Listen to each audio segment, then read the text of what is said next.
Ayrıldık ey yaralıyız, İmdat baktı karalıyız.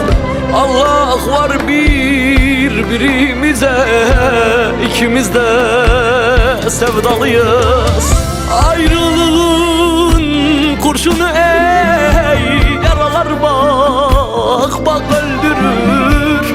Bu ayrılık ikimizi ömür boyu süründürür.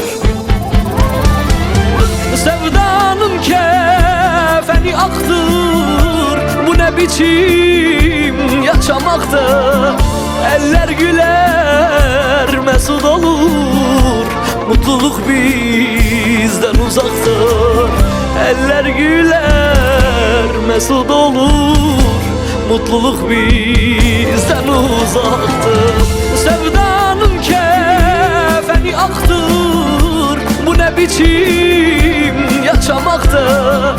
Eller güler mesut olur, mutluluk bizden uzaktır. Eller güler mesut olur, mutluluk bizden uzaktır.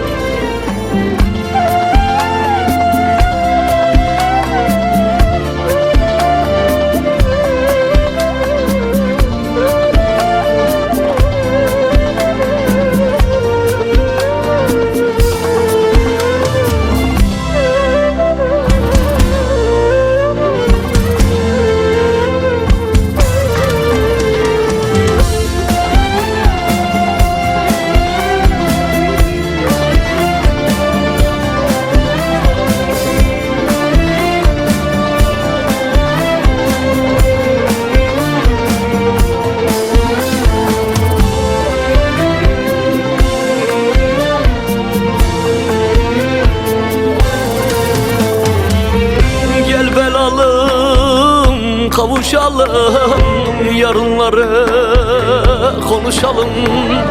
Hasret bize göre değil, kurban olan barışalım.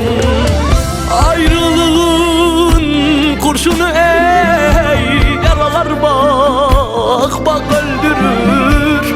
Bu ayrılık ikimizi ömür boyu süründürür.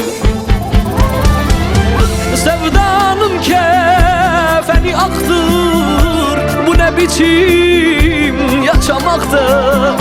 Eller güler mesut olur, mutluluk bizden uzaktır.